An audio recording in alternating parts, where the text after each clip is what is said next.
Et c'est reparti pour une nouvelle émission. Bonjour à tout le monde. Bonjour Léane. Bonjour à tous les téléspectateurs. Bonjour à vous. J'espère que ça va et que vous arrivez à gérer le mariage là où vous êtes. Oui, nous sommes contents de vous retrouver encore une fois de plus sur le plateau de Que le mariage soit. Et ensemble, nous allons passer un très bon moment. Je sais que le sujet d'aujourd'hui va être très intéressant, n'est-ce pas, Pauline? Le sujet est très intéressant. C'est un sujet qui touche à beaucoup de couples aussi. Exactement. Et nous espérons que le Seigneur va reconstruire un couple, le Seigneur va reconstruire une famille, va apporter la restauration, mais une vraie visitation profonde comme le monde ne l'apporte pas. Amen. Parce que nous sommes sûrs d'une chose, qu'avec le Seigneur, tout est réparable. Avec Exactement. Le Seigneur, il y a la vraie restauration. Et surtout la vraie paix. Parce qu'avant de partir, le Seigneur nous a donné un gros cadeau. Il a dit, je vous donne ma paix, je vous laisse ma Amen. Paix. Et pas comme le monde vous la donne. Exact. C'est une paix magnifique et c'est vraiment cela que nous voulons que le Seigneur puisse vous l'accorder, que vous puissiez vraiment bénéficier de cela dans vos maisons et dans vos familles. Nous avons hâte de vous présenter nos invités, mais d'abord, nous voudrions vous raconter l'histoire. C'est cette histoire qui va conduire, en fait, le débat. Vous allez voir nos invités, ils sont juste avec nous, ils sont magnifiques, ils ont beaucoup de savoir, ils ont Exactement. Plein de choses à partager avec nous. Et on commence l'histoire, Hélène? Oui. Voilà. C'est l'histoire de Micheline et Clodon. Micheline et Clodon sont mariés, ça va faire un peu plus de 10 ans. Au bout de quelques temps, donc ils se sont rendus compte que Micheline tombait malade. Elle était tellement malade qu'au point où même les médecins ne comprenaient pas ce qui se passait. Ils ont fait tous les examens, ils sont allés partout, dans tous les laboratoires. Il y avait toujours du mal à trouver la vraie cause de la maladie.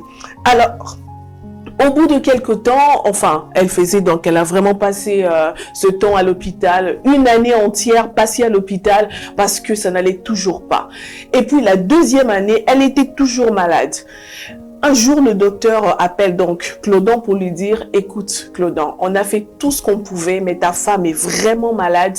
Et là, c'est à un niveau où demain, elle n'arrivera pas demain. Elle pourra mourir parce que là, on est vraiment en train de la perdre. Demain, ça va être vraiment la fin pour elle. » Clodon et Micheline, je ne l'ai pas souligné, ce sont des chrétiens, des enfants de Dieu qui ont souvent prié ensemble. Et ils ont prié pour cette maladie.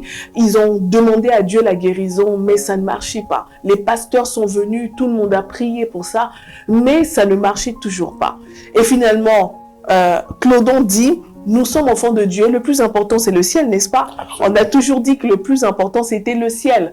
Alors, au lieu que ma femme puisse aller en enfer, parce qu'il y a des secrets peut-être qu'elle garde, je préfère donc lui demander de se confesser s'il y avait quelque chose qu'elle gardait secret pour qu'elle aille au ciel.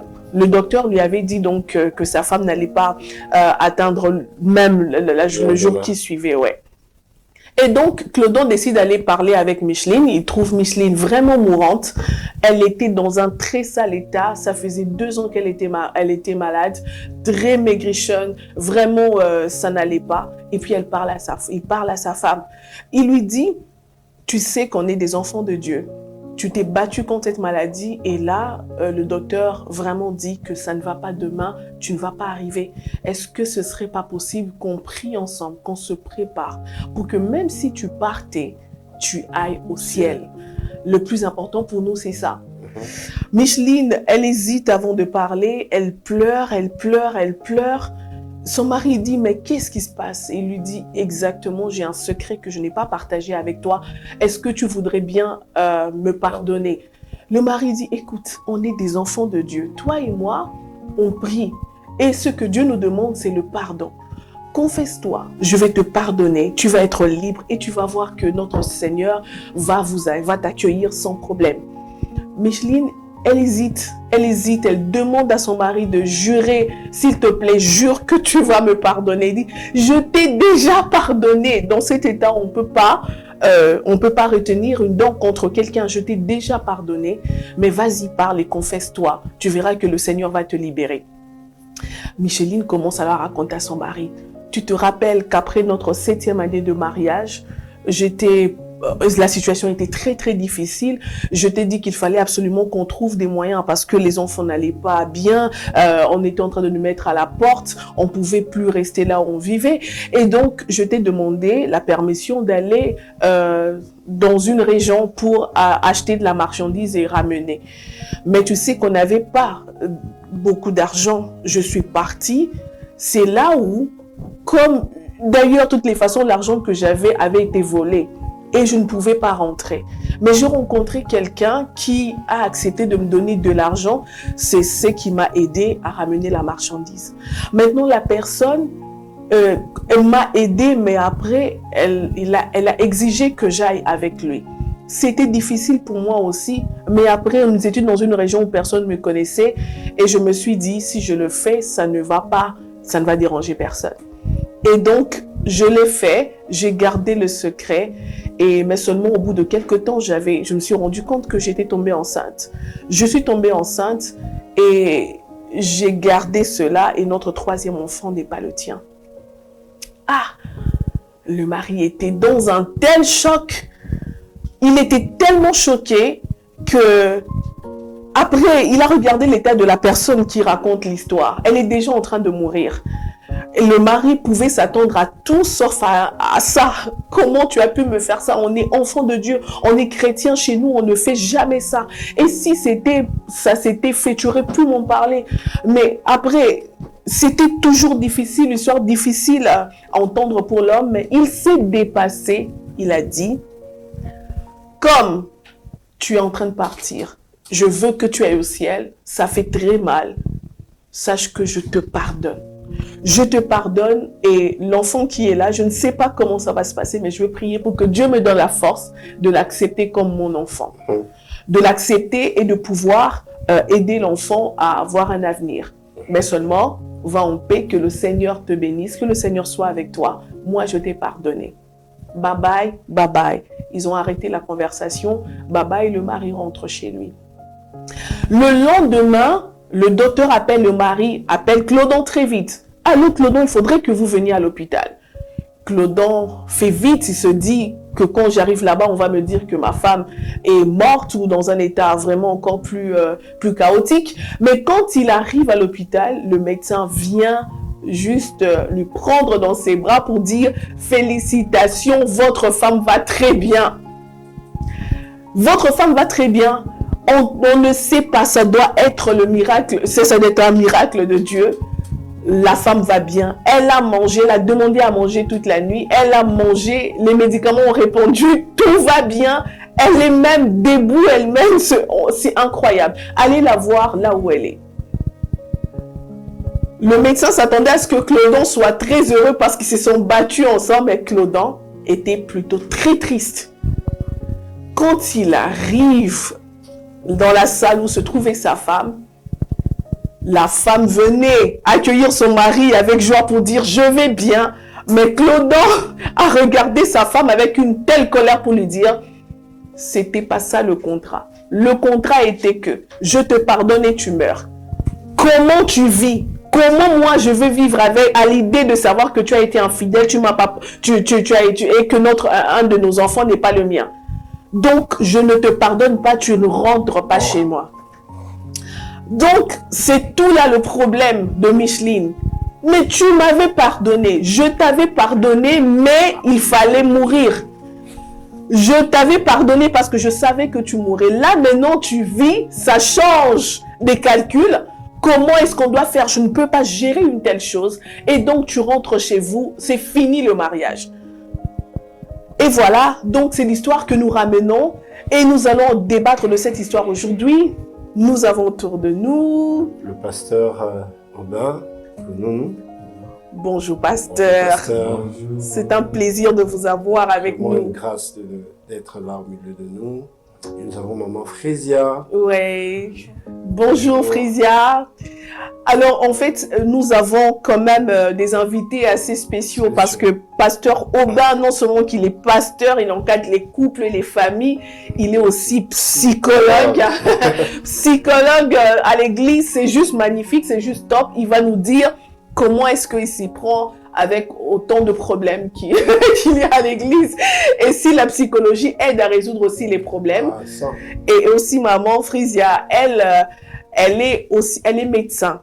Donc, elle est médecin, nous sommes bénis par des personnes qui sont à la fois chrétiens et puis qui sont aussi scientifiques. Ça va nous permettre de débattre de ce sujet et surtout, comment est-ce qu'on doit arriver à trouver des solutions pour ce couple qui est déchiré. Ah oui.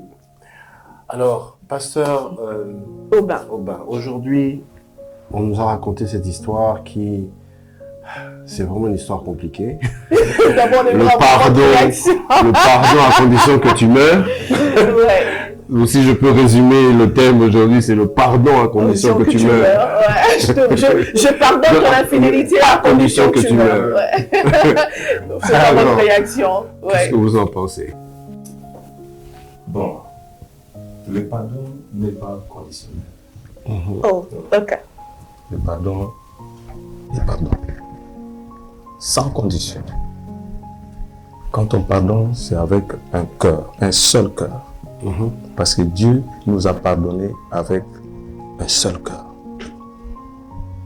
Nous sommes des infidèles devant Dieu. Beaucoup de livres de la Bible nous racontent surtout la scission d'Israël. Dieu parle, il a parlé dans Osée, que va te marier à une femme infidèle pour comprendre comment est-ce que lui, Dieu, souffrait à cause de l'infidélité d'Israël. Donc l'infidélité, la traîtrise, ça fait mal au cœur. Mais Dieu a pu pardonner. Oui. Alors ce que je peux ajouter, c'est que le pardon naît dans notre relation particulière, chacun de nous, relation particulière avec Dieu. Et cette relation particulière doit être bien soudée, bien ancrée. Et si ce n'est pas ancré, s'il y a on peut dire des fissures, ou bien ce n'est pas bien relié, il y aura des étincelles là, dans cette relation-là avec Dieu, et il se facture avec ce qui est horizontal, avec les humains. Voilà. Donc, si je comprends bien, vous dites que la relation entre l'homme et la femme ne peut être épanouie que si chacun d'entre eux a une relation épanouie avec Dieu. Et si la relation avec Dieu est entamée par des problèmes, par une sorte de séparation ou une rupture de communion, il y aura des problèmes réels dans le couple parce que l'un des conjoints n'est pas proche de Dieu, n'est pas en communion avec Dieu, c'est ça? Oui, absolument. Parce que quand on est enfant de Dieu, on doit d'abord naître. Oui. Si pour devenir enfant, c'est qu'il y a une naissance.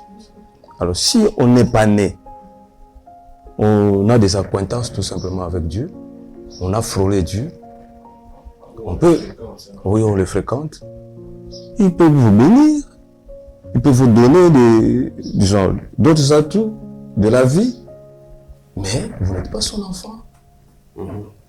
Nous avons des gens qui sont sorciers, nous avons des gens qui sont méchants, mais qui bénéficient du soleil, de la vie, du souffle de vie de Dieu. Mais Dieu veut que chacun de nous puisse avoir une relation particulière avec lui. Et c'est cette relation particulière qui est le début de nos relations humaines, ainsi de suite, tout ça, pour chacun. Alors, maman Frisia, est-ce que vous comprenez un peu la réaction du mari? Oui, je comprends. S'il faut revenir sur la question, je dirais que l'homme n'avait pas pardonné. Oh, ok. C'était un bon débarras. Tu m'as trompé, tu peux mourir, je m'en fous. Ok. Ah oui. Dire qu'il avait pardonné à sa femme, ça c'est faux. Parce qu'au début, quand tu as raconté l'histoire, tu as dit que c'était de chrétiens. Or que le pasteur vient de dire que la relation d'un enfant de Dieu ne se fait pas. C'est un processus qu'il a dit de bouche, mais pas de cœur. Parce qu'il pouvait, c'était la personne qui devait nous apporter la joie de voir sa femme vivante, mais pas de regretter de son état de rétablissement, vous comprenez? Ça veut dire qu'il n'avait pas pardonné. C'était de l'hypocrisie. quelqu'un comme ça dans un cabinet de psy, je crois à la 6e ou 7e séance, qui pourra accepter, ouais, c'est à la 7e ou 8e qui pourra accepter, dire oui, tu as raison, je n'avais pas pardonné, j'étais en colère. Tu vois, alors Dieu, c'est peut-être Dieu qui a permis qu'à ce que la femme revienne pour lui confronter à cette vérité qui disait à tout le monde que j'ai pardonné, maintenant qu'elle est là devant toi vivante, accepte maintenant que tu l'avais pardonné comme tu l'avais fait. Et c'est un peu ça. Mais vous comprenez quand même sa réaction. Ça veut dire que... Non, comprendre, ça veut dire c'est pas facile pour lui. Oui, c'est de la colère, non? Tu es trahi, tu es dessus, c'est normal. Et en tant qu'enfant de Dieu, tu as ta femme, vous passez des moments difficiles, elle se porte volontaire d'aller chercher quelque chose ailleurs, et là, elle était trahie. Et quand elle arrive à te dire ça, au moment où vous avez passé 2 ans à prier dans la présence de Dieu, à demander la guérison, elle n'a jamais eu le courage de te le dire, même dans la présence de Dieu. Et là, aux cheveux ou bien devant la tombe, c'est la peur de la mort. Je crois qu'elle a eu peur que de la mort parce qu'elle n'a jamais eu peur de Dieu. Parce qu'autant de fois, ils sont restés dans la présence de Dieu. On est face à un couple malade. Un couple qui ne craint pas Dieu. Ouais. Que ce soit l'homme et la femme, ils se cachent derrière les apparences de foi, mais ils n'expriment pas cette force de la foi en étant vraiment des personnes qui craignent Dieu, mais plutôt des circonstances comme la mort, comme la trahison, donc ils réagissent comme qui dirait comme si c'était une réaction épidermique, alors que ils devraient plutôt marcher selon la parole de Dieu. Alors en fait, qu'est-ce qu'on va dire de cette histoire? Comment ça se fait que est-ce qu'on va dire que c'est Dieu qui avait frappé la femme avec cette maladie, ou bien même de manière scientifique ça se comprend? Scientifiquement, ça se comprend. Comme on l'avait déjà parlé entre parenthèses, on dit ce qui est à l'intérieur ressort toujours physiquement. Et c'est comme ça que la maladie est sortie. Et comme on l'a dit, Papa Eden l'a dit, ils n'étaient pas des enfants de Dieu. Moi, je suis sûre que et la femme et l'homme, ils n'étaient pas des enfants de Dieu. Parce qu'autant de fois, sa conscience, l'Esprit de Dieu lui a dit autant de fois d'avouer, mais elle n'a pas dit. Elle a accepté de garder. Et quand elle a vu, comme elle est informée de l'autre côté là, de l'autre côté, quand tu passes de l'autre côté, alors mieux vaut que je sauve l'autre côté. Je veux sauver mon âme. Je vais sauver vraiment l'autre côté, mieux vaut que je me jette. Je vais dire la vérité. C'est ma dernière chance. C'est ma dernière chance. Et c'est comme ça que ta question a été, est-ce que ça peut sortir? Oui, c'est normal. Ce qui nous est à l'intérieur, ça ressort.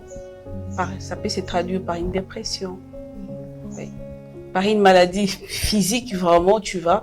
C'est pour cela, dans des hôpitaux, les psychologues sont à côté. Ce sont nos collaborateurs. Quand tu es malade où tu as tout fait, tu ne trouves rien, mais qui te ramène toujours la même histoire, tu dis, ma chère, mon frère, va voir les psychologues. Et c'est là qu'il y a ce problème, parce que là, lui, il touche maintenant à l'esprit. Nous considérons ce que nous voyons dans le corps. On te met même dans le scanner pour voir qu'est-ce qui ne va pas. Mais quand on check tout ça, qu'on ne voit rien, et tu ramènes le même signe, on se dit, va voir le psy. C'est peut-être là-bas qu'il y a la solution. Alors, papa psychologue, dites-nous un peu. Est-ce que... Oui, casquette pasteur et psychologue. Voilà. Papa Aubin, dites-nous, est-ce que cette femme-là, est-ce qu'il est facile pour une femme d'avouer son état d'infidélité? Pas d'infidélité, non. Avouer, est-ce qu'il est facile pour une femme d'avouer son infidélité? Bon, je ne dirais pas pour une femme. Je dirais pour une personne. Est-ce qu'il est facile une personne à avouer son infidélité?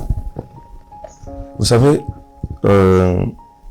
il y a des problèmes en point qu'on ne partage qu'à, ou bien qu'on ne partage pas. Le problème qui est dans le centre et qui ronge, on ne le partage vraiment pas, c'est un secret. Okay. Mais le problème qui est un peu d'à côté, au périphérique, on les partage avec un minimum de personnes. Mais les autres problèmes, on veut que tout le monde le sache. Oui. Alors, maintenant, il s'est retrouvé dans ce problème de points. Le centre. Oui. Qui touche à son intégrité. Et son intimité. Oui. Donc, à ce moment-là, il y a une difficulté. Mais, dans l'histoire, l'homme avait aussi à se reprocher, c'est vrai, mais il a voulu jeter le problème, son problème à l'homme, à sa femme.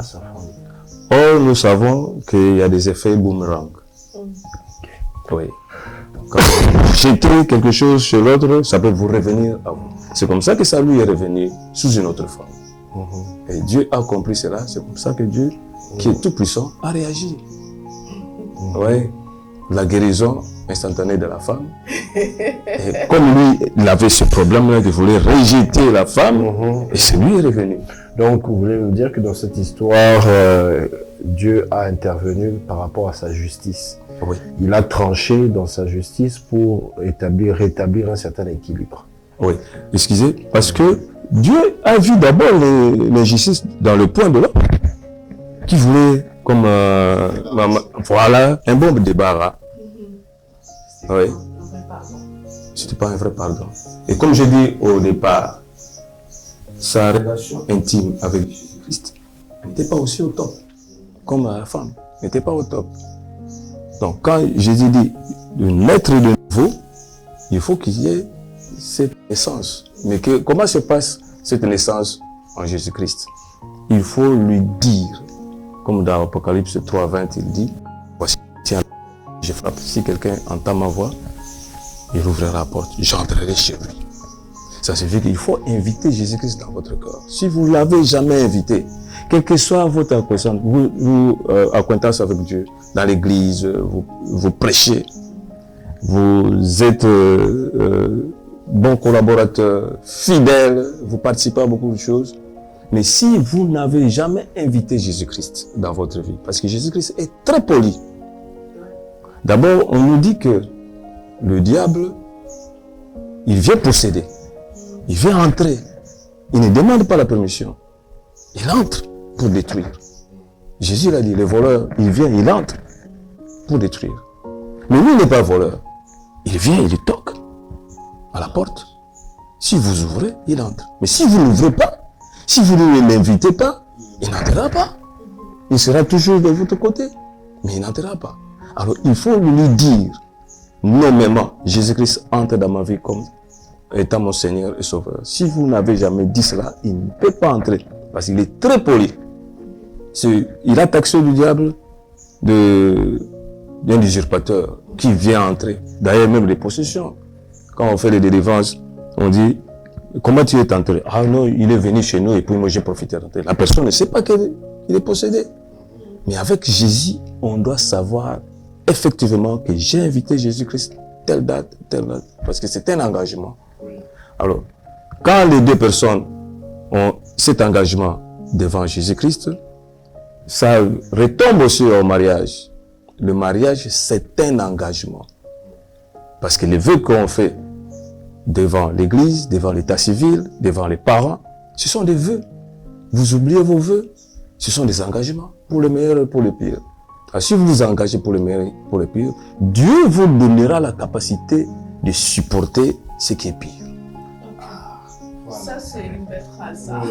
Ça, c'est une belle phrase. Mais après, on se pose des questions. C'est quoi le vrai problème, le problème réel de ce couple-là? Si on repart un peu dans l'histoire, beaucoup d'autres couples traversent ce moment très difficile. Il y a le moment où vraiment il n'y a plus rien. Pas d'argent, pas de ceci, pas de cela. Mais qu'est-ce que les couples font mal pour gérer ces moments-là? Un peu à l'histoire de Claudel et Clodon et Micheline, les deux, quand en fait, il y a eu ce problème-là, le problème d'argent, la crise qui est entrée dans la maison, la femme a dit, ok, chacun va chercher. Quelle est la bonne chose à faire, papa pasteur? Quelle est la bonne chose à faire? Qu'est-ce que vous conseillerez en fait à des couples qui traversent ce moment difficile? Bon, à des couples qui traversent des moments difficiles, moi j'ai toujours conseillé ceci. La Bible nous donne beaucoup d'exemples où des gens ont traversé des moments très difficiles.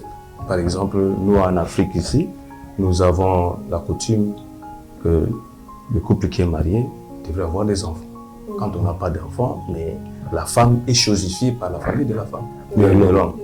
Donc on est pointé, ainsi de suite, tout ça, et puis ça donne une psychose à la femme mariée. Elle doit nécessairement avoir des enfants.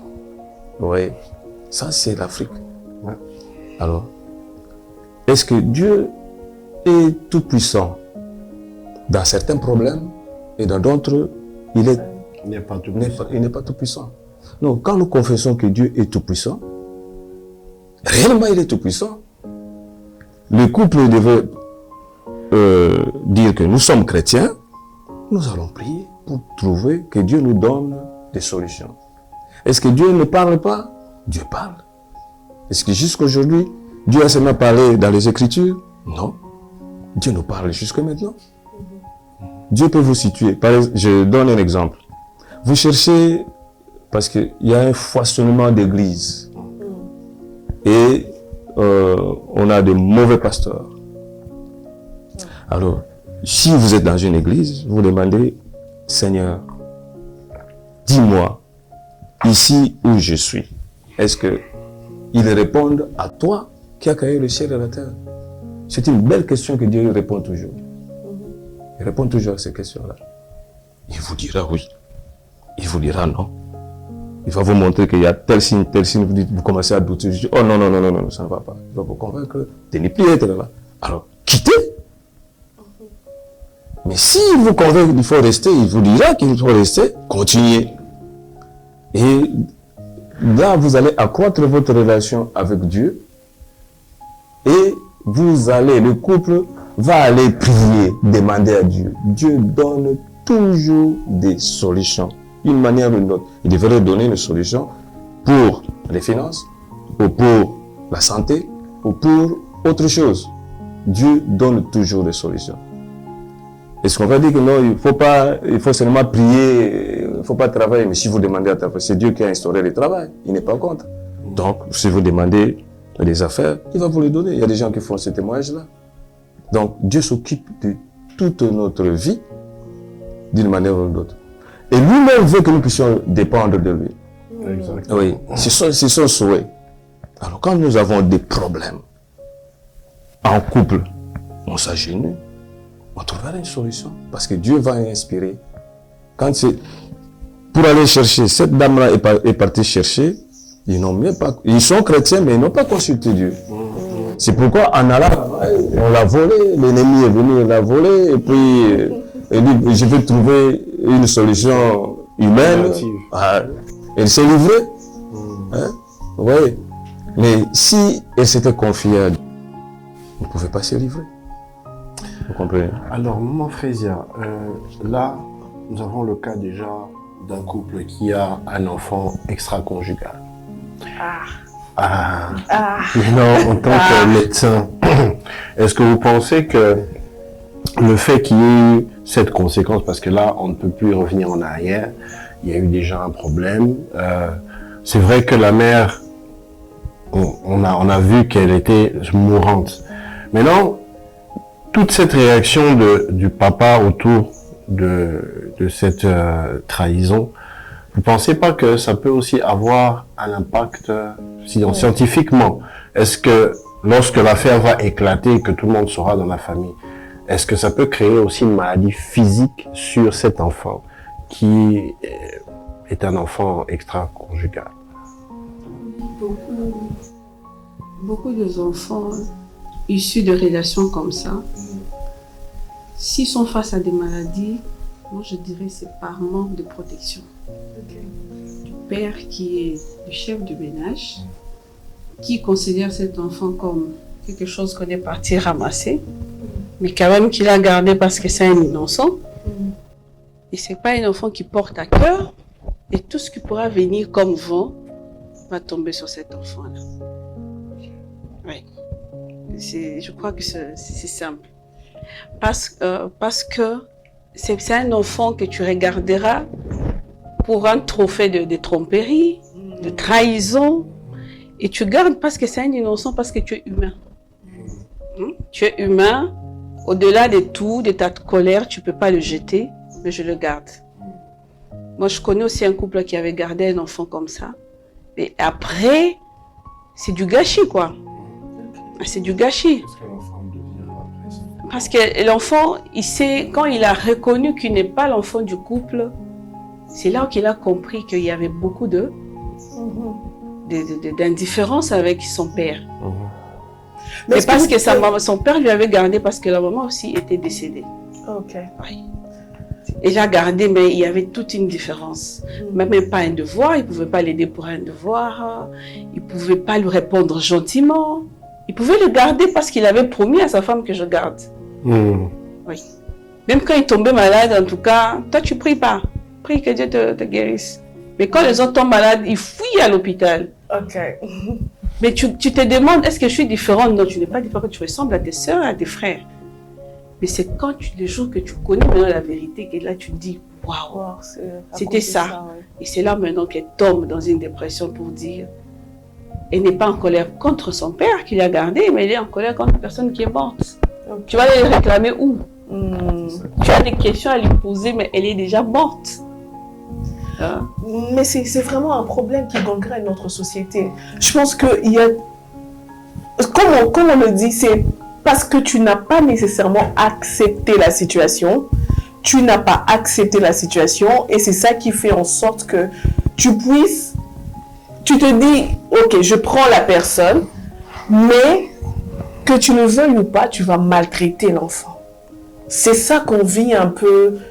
c'est un peu le tableau qu'on a de nos familles. Des enfants qui sont maltraités à cause, il y a eu une infidélité que l'autre n'a pas pardonné, n'a pas géré.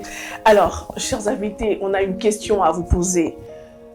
La femme ne sait pas s'exprimer quand il y a un cas d'infidélité. Quand elle a commis une infidélité, elle ne sait pas le dire. Et si elle le cache, ça crée des problèmes. Mais quelle est pour vous, selon vous, la meilleure façon de gérer une infidélité et surtout quand elle est commise par la femme? La meilleure façon de gérer. Moi, je pensais qu'on pouvait me poser la question, la meilleure façon de ne pas tomber dans l'infidélité. Alors là, on va y arriver. Parce que quand on sait déjà protéger l'engagement, qu'on s'est dit qu'on est là l'un pour l'autre, quand on évite de rompre cette alliance, je crois, c'est poser la question comment gérer, ça sera difficile pour nous parce que on met tout le moteur en marche pour garder cette union qu'on s'est dit ensemble qu'on va le gérer. C'est ce que nous vivons chaque jour. Nous sommes face à comment rester ensemble, comment gérer nos familles, comment gérer le boulot. Mais on n'en parle pas comment gérer l'infidélité, surtout de la femme. Ouais. Dans l'histoire ou dans l'Afrique, on nous dit de gérer l'infidélité des normes. Si papa part, c'est normal de pardonner. Quand il fait ça, c'est normal de faire passer, de faire couler l'eau. Mais quand ça arrive maintenant chez la femme, il y a l'environnement qui nous entoure en tant qu'hommes et femmes. Il y a l'église qui nous regarde de l'autre côté avec le verset. Ouais, pour te juger. Parce que le verset est clair, il n'y a que l'infidélité de la femme. De la femme. Oui, bien sûr, bien sûr. L'infidélité de la femme qui peut conduire le mariage. Ils sont clairs. Mais pas l'infidélité de l'homme. Non, on n'a pas dit ça. C'est pas écrit comme ça. Sauf en cas d'infidélité, c'est ça qu'on a dit. En cas d'infidélité. Mais la manière dont on expose la femme, la manière dont c'est jugé, c'est présenté, c'est l'infidélité de la femme. C'est pas l'infidélité. Là, vraiment, l'homme te brandit ça. Ces versets-là, et son pasteur à côté pour dire, en tout cas, c'est toi qui as rompu l'alliance. En tout cas, on doit casser. Même là, le pasteur te dit du haut de la chair, en tout cas, si je dois permettre les divorces dans l'église, c'est seulement quand il y a Infidélité. L'infidélité de qui? De la femme. Pourquoi? Parce qu'elle a avoué. Ouais, parce que la voix. Et pour l'homme, la femme s'est tue autant de fois, elle a géré, elle a pardonné. Et même le pasteur le supplie pour dire reste, pardonne et autre chose. Mais quand il s'agit de la femme, oui. on appuie vraiment ces versets-là pour dire on doit pardonner. Moi, je pense qu'on doit changer la manière de voir les choses. Ok. De voir les choses, dire que c'est une personne. Pourquoi d'abord elle est partie? Peut-être les réponses ne viendront pas aujourd'hui ou demain. Mais est-ce que je peux pardonner ma femme et continuer à rester avec elle comme je la voyais au premier jour ou avant? Il n'y a qu'un enfant de Dieu qui peut faire ça. Ou quelqu'un qui a le principe. Exactement. Ou quelqu'un qui a une éducation de pardonner. Ou quelqu'un peut-être qui a aussi déjà rencontré une telle situation dans son parcours. Ou quelqu'un qui a déjà écouté de telles histoires qui s'est dit, si les autres l'ont fait, je peux le faire. Et si réellement, si la femme veut changer, et si elle a arrêté, et on analyse aussi les situations, si ça arrivait occasionnellement, accidentellement, mais si c'est quelque chose peut-être du vouloir, ça n'a pas de raison. Ça n'a pas de raison et te dit quand je veux, je pars. Quand je veux, je... Mais quand tu sens une histoire où tu sens qu'elle n'est pas coupable vraiment dans tout, tu fais le contour, tu te dis, ah c'est normal, elle est humaine. Et puis elle se sent gênée, elle a avoué d'elle-même parce qu'elle pouvait aussi garder. Alors je peux me jeter, en tant qu'enfant de Dieu, je pardonne. Mais est-ce que tu conseillerais à une femme comme ça d'aller le dire à son mari? D'aller avouer?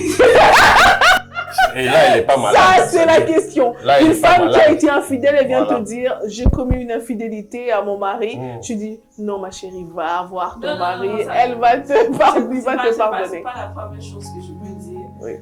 On s'est dit d'abord, comment ton mari est, comment il réagit? Est-ce que tu penses que, on conseille toujours peut-être de s'entourer de, il écoute qui? Il obéit à qui? Est-ce qu'il a un ami à qui il écoute? Est-ce qu'il a un couple parrain, quelqu'un de modèle? Moi, je pense que tu dois d'abord passer par eux. Tu dois le faire dans un cadre où il est déjà préparé. Beaucoup de gens aussi le font déjà en préparant l'homme avec des enseignements sur le pardon et l'acceptation. Mais après, maintenant, on dit à la femme, tu peux maintenant aller le faire. Mais brusquement comme ça, papa, j'ai été parler, je suis tombée avec quelqu'un maintenant. D'une certaine manière, on comprend un peu pourquoi est-ce que Micheline a gardé le secret. Parce que, en fait, papa pasteur Robin, la société préfère que la femme meure après une infidélité plutôt qu'elle vive. La réaction de Clodon, d'une certaine manière, montre un peu la réaction de la société. Tu as été infidèle, tu mérites de mourir. C'est ça. Si tu en te pardonnes, c'est que tu ne vas pas rester en vie. Au moins de rester correct. Si tu es correct, tu as le droit de vivre. Bon, ça c'est la société. La société est toujours parfois en dehors de ce que la Bible dit. Il y a des interprétations qui sont dans la Bible qu'on peut accepter. Oui, mais quand on lit, surtout à la partie où on parle de l'infidélité, sauf de l'infidélité de la femme, on oublie d'autres versets qui suivent. Parce que Jésus a dit, auparavant, il n'en était pas ainsi. Ça signifie quoi? Ça signifie que dans le chef de l'homme, Dieu a doté tout ce qu'il faut pour avoir la qualité de Dieu, les qualités qu'a Dieu. Faisons l'homme à notre image. Si Dieu a la qualité de pardonner, l'homme aussi a la qualité de pardonner. Quelle que soit l'infidélité. L'homme aussi a cette capacité. Alors, comme je disais, il doit avoir une bonne relation avec Dieu pour comprendre. C'est vrai que Jésus a permis. Il a dit, Moïse vous a établi ici, moi j'ai dit ceci. Bon, là, sauf pour le cas ici, oui, parce que l'homme s'est endurci, mais il a avancé. n'agissez pas ainsi. Donc, s'il faut pardonner, il faut pardonner d'une manière intégrale. On pardonne à sa femme, on oublie. Donc, C'est vrai que c'est dur. J'ai maintenant une question Oui. pour vous par rapport à ça. Lorsqu'on pardonne, il faut sentir qu'on a pardonné pour être convaincu qu'on a pardonné, ou c'est une décision, tu dis, je pardonne et je le sentirai plus tard. Non, c'est un engagement. Quand Mais vous donc prenez- une décision. Oui, Une décision, tu une dis, décision. je décide. Assumer. Même si c'est contre ma volonté, je décide de pardonner. Assumer. Mais c'est-à-dire que tu ressens pas ça comme si on te touchait, que ah, tu as pardonné, c'est froid. Non. C'est-à-dire que tu le décides, peu importe les émotions que tu ressens, Ah oui, tu décides d'assumer. d'assumer. Oui, des responsabilités. Des responsabilités. J'assume. J'ai dit, je te pardonne, j'assume. C'est sans émotion. Non, il ne faut pas avoir des émotions, parce que quand on a des émotions, on va être dans tantôt plus tôt. Voilà. Donc, c'est-à-dire que le pardon, c'est une décision non émotionnelle. C'est une décision divine, une décision Une décision- spirituelle, Une décision d'un engagement. d'un engagement, Ah ouais. mais qui part d'un élan spirituel. Oui. C'est comme ça qu'il n'y a pas d'émotion dedans, Non, il n'y a pas d'émotion. Si tu dis, je pardonne, tu pardonnes réellement. réellement. Oui. Non, Parce ça que va. tu as prononcé le mot mot pardon. à cause de ton engagement. Ah, mais Maintenant, excusez maman, on dit, vous vous mariez pour le meilleur et pour le pire. Et puis, vous prêtez serment, oui, je le ferai. Alors, comment vous voulez Changez dire le votre contraire? serment. Vous avez dit oui. Mm. Quand vous avez dit oui, alors quand ce pire arrive, même si ça vous torture, mais à cause de Du l'engagement, serment. j'ai levé ma main, j'ai fait un serment, j'accepte. Dieu a fait son serment, ce qu'on appelle le proto-évangile. Il a dit qu'il va sauver l'homme. Et il a juré de le faire, même si ça coûtait la vie La vie, ouais. de Jésus-Christ, son Fils. Mais il a juré, il a dit, je le ferai. Donc, Dieu nous a doté cette capacité.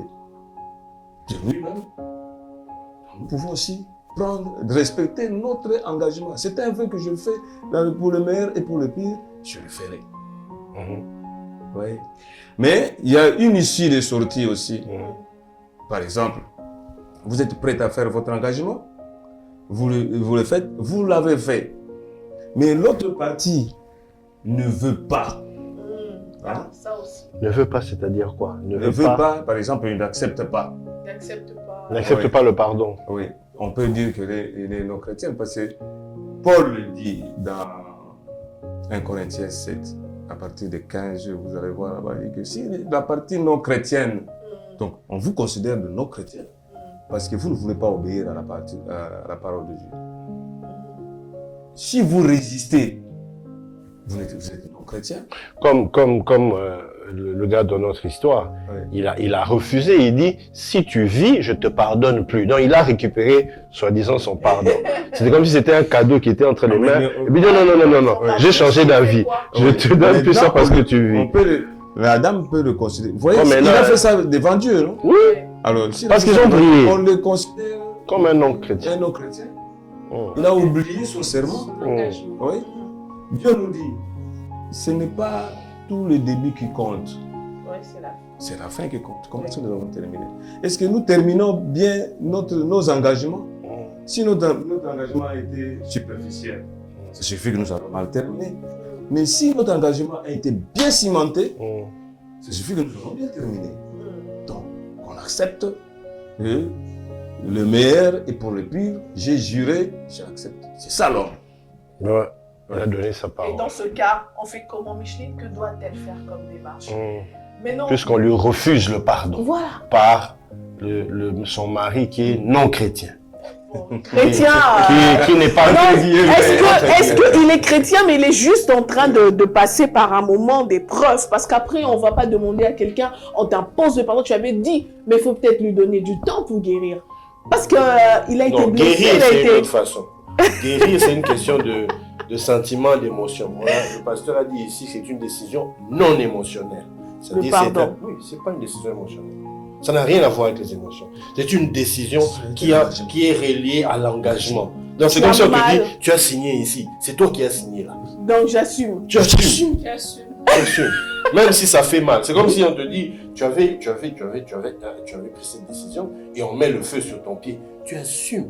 Oui, ok. Tu sens que ça fait mal, mais tu assumes. On est d'accord, mais qu'en est-il des conséquences de cette histoire que t'as pas? De l'engagement. Voilà, de l'engagement, ça veut dire, je vais rentrer chez moi tous les jours, je vois la femme, j'arrive plus à la toucher. Je vois l'enfant, j'arrive plus à sourire à l'enfant parce que mes émotions sont touchées. Vous voyez un peu.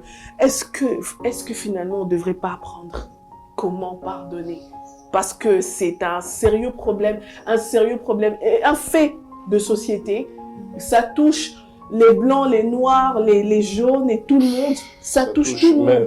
Même les autorités. Les autorités, les petits peuples, ça touche tout le monde. Oui. Qu'est-ce qu'il faut faire? Ouais. Je crois aller après. Je crois que dans notre sujet où le mari a rejeté, il a dit je te préfère mourir. L'après, c'est chaotique, c'est un couple déséquilibré. Mais après, peut-être, il faut maintenant laisser le temps au temps. Et c'est la manière maintenant de la femme de gérer ça qui pourrait changer aussi à l'homme aussi sa manière de lui accorder son pardon. Peut-être si tu aurais nous dit l'histoire, la continuité, après le temps, comment ça a évolué dans le temps, peut-être ça aurait dû nous aider. Moi, je pense que le temps peut être un bon ou un mauvais pour jouer sur ça parce que la femme doit rester dans cette position de se faire petite, de montrer à l'autre que je suis coupable. Je l'ai fait pas parce que je le voulais, mais c'est arrivé accidentellement. C'est la suite là qui compte. Ouais, c'est la suite qui compte. La manière dont la femme va peut-être aller raconter aux gens, dire à tout le monde, il m'avait pardonné et puis il a nié. Ou bien elle va rester calme, à se faire petite, à implorer ses pardons là chaque jour. Ou peut-être faire sa tête, dire, oh, puis j'amène aussi des millions à la maison et puis s'il ne me pardonne pas, je fais mes kicks et claques. Je pars. Ou l'homme va se dire, mais il est resté sans rien dire, j'avais promis, qu'est-ce que je fais? Je reviens à ma promesse de pardonner. Ah, je l'accorde ce pardon. Peut-être là, c'était aussi trop vite pour lui de dire je pardonne, mais peut-être après, il pourra aussi revoir ses sentiments, dire non, je suis un enfant de Dieu. Je ne peux pas me mettre dans la présence de Dieu chaque jour avec ce fardeau. C'est un fardeau. Oui, c'est un fardeau. Parce que la Bible dit, venez à moi. Les gens pensent que ces fardeaux-là, ce sont de sacs et de choses qu'on porte. Ça aussi, c'est un fardeau que tu donnes à Dieu. Dis, Seigneur, je ne saurais pas porter ça, c'est trop lourd. Décharge-moi de ça. Donne-moi un cœur léger. Je vais te ressembler. Je vais pardonner à cette épouse. Oui. Oui. Voilà. Et là, le Seigneur peut l'aider dans ce processus-là de pardonner sa femme et de la voir différemment. Si seulement si on connaissait la suite, mais si c'est ça aussi. Les temps. Ouais, les temps. Alors, pasteur, que dire par rapport au pardon dans les couples? Parmi les couples que vous rencontrez, est-ce que vous pensez que c'est facile de pardonner? Est-ce que vous pensez que c'est facile dans le mariage que les deux conjoints arrivent à se pardonner réellement? On parle de réel pardon qui fait en sorte que le couple est restauré, vous repartez sur une base de joie et de bonheur. Bon, je peux dire que c'est possible. Réel de pardonner. Surtout quand on regarde l'engagement. Je prends une main, nous avons deux mains ici. On peut considérer comme des couples. Nous aimons plutôt ce qui est bien, donc les doigts, les atouts que nous avons. Mais les creux ici sont formés des défauts, des manquements que nous pouvons avoir. Voilà. Alors, on les découvre où? Quand on est ensemble. Maintenant, qu'est-ce que le couple doit faire pour vivre réellement le pardon dans leur vie? Quand on a aimé une personne par sa beauté, par sa manière de faire, parce qu'elle est, tout ça, ce sont des atouts. Et maintenant, vous mariez, on vous dit pour le meilleur et pour le pire, défocalisez ces doigts-là. Pour que chaque doigt puisse tomber sur le creux, sur les défauts de l'autre. Alors, quand vous allez supporter les défauts de l'autre, ça signifie que vous aurez la capacité de le pardonner. Mais vous tolérez. Non, ce n'est pas tolérer, mais c'est supporter et arranger. Parce que C'est-à-dire, vos biens, les biens que vous avez, viennent couvrir et arranger les torts que dans la compréhension. Ok. Oui. Comme c'est vice-versa. Parmi les torts, on classe l'infidélité. C'est très extrême, ça. Bon, on peut classer aussi l'infidélité, c'est vrai, mais une personne qui a un engagement avec Dieu, en tout cas pour arriver à l'infidélité, ça signifie que son engagement avec Dieu n'était pas sincère. Ouais, Donc, si on trompe Dieu, déjà. Vous voyez cet homme-là, comment ça s'appelle encore? Et Clodon. Clodon. Dieu connaissait qu'il était, qu'il trompait sa femme et qu'il voulait qu'elle meure. Il a souhaité sa mort. Sans le dire. Sans le lui dire. Sans le dire. Alors, Avec qu'est-ce que une Dieu belle a apparence fait? de sainteté. Qu'est-ce que Dieu a fait? Dieu a guéri de manière instantanée la femme Par le pardon. par le pardon. Parce qu'elle a reçu le pardon. Oui. Elle n'a pas supposé que c'était un pardon, un faux pardon. Elle a reçu le pardon comme vrai. Voilà. Et Dieu l'a guéri. Et là, vous voyez. Lui aussi devait avouer son tort Ok. parce que de ne pas avoir de vrai amour devant sa femme. Oh. Il dit, tu as fait ceci, niet. Je La ne veux plus de situation se toi. renverse. Ouais. Donc c'est comme un effet boomerang. Mhm. Hein?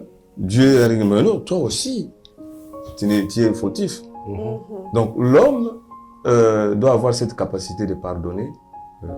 Maintenant, quand on a pardonné, c'est là où j'ai donné une brèche, quand on a pardonné et que, par exemple, la femme dit que non, je pars, bon, on ne va pas le forcer. Mais si elle est revenue, sincèrement, il faut pardonner. Alors là, on est vraiment à la fin de notre émission. C'est pourquoi je vous ai dit, avec nos invités, il faut toujours faire 2 émissions parce qu'il y a tellement de choses à dire, Oui, il y a des aspects qu'il Ouais. faut vraiment éplucher. aborder, parce Ouais. que le but, c'est d'aider les couples et d'aider. Absolument, que les familles puissent avoir vraiment la clarté de la vérité pour ne pas tomber dans l'ignorance et dans les Exact. mauvaises décisions. Mhm. C'est pour ça que nous faisons ces émissions, pour que, avec les invités, que nous puissions éplucher chaque aspect des problèmes que nous posons sur la table. Parce que ce sont des problèmes qui arrivent dans le quotidien de nos Ouais. contemporains. Ça peut être votre voisin, ça peut être un Votre membre de sœur, famille, votre sœur, votre frère. Mhm. Et en voyant cela à la lumière de la parole de Dieu, ça peut nous aider à être déjà armés, équipés pour soit aider l'autre et être en fait le bras de Dieu pour pouvoir apporter des solutions là où il y a des problèmes. Amen. Bon. Et donc, c'est ici que prend fin notre émission. On va se retrouver la semaine prochaine avec les mêmes invités. Ouais. D'ici là, portez-vous bien. Que le mariage soit chez vous. Et que le Seigneur bénisse vos mariages. Voilà. C'est pourquoi on dit soyez bénis et accomplis. Amen. Amen.